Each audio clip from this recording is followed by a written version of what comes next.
అనుకుంటే కానిదేమున్నది, మనిషి అనుకుంటే కానిదేమున్నదని సినిమాల పాట ఉంటుంది.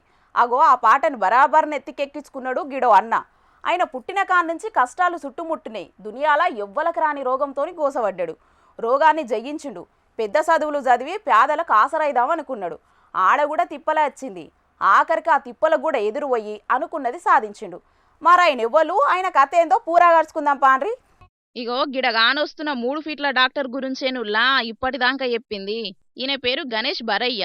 వయసు 23 ఏండ్లు. గుజరాత్ రాష్ట్రం భావ్నగర్ కాడుంటాడు. ఈయన పుట్టుకతోనే గ్రోత్ హార్మోన్ ఇన్బ్యాలెన్స్ తోని మస్తు గోసపడ్డాడు. ఎత్తు బరువు పెరగకుంటయింది. రోగం ముదిరి అట్లనే మరుగుజ్జు లెక్కయిండు. 3 అడుగులే పెరిగిండు. ఇక ఇది ఇట్లుంటే ఈయనకు చదువు అంటే మస్తు పానమట. డాక్టర్ కావాలని చిన్నప్పటి సంది కోరికుండేనట.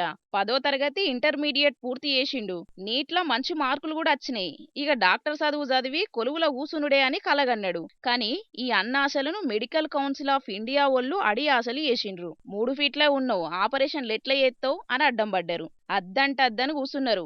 ఐటు తక్కువుండు నా తప్పు కాదు కదా, దేవుడు గట్ల ఉట్టిచ్చిండు, నేనేం చెయ్యాలి దానికని జంగు చేసిండు. ఈ అన్నుల్ల బడి పంతుల్ని పట్టుకొని జిల్లా కలెక్టర్ను చదువుల మంత్రిని కలిసిండు. గుజరాత్ పెద్ద కోర్టుకు పోయిండు.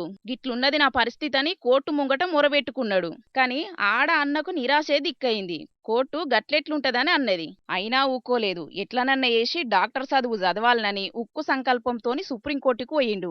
ఆడాయన గోస చెప్పుకున్నాడు. ఇక పెద్ద కోర్టు ఈ అన్న చదువుకు పచ్చ జెండా ఊపింది. చదువుకోవచ్చని చెప్పింది. ఇక అన్న సంబురం చిన్నగా లేదు, ఎగిరి దుంకిండు.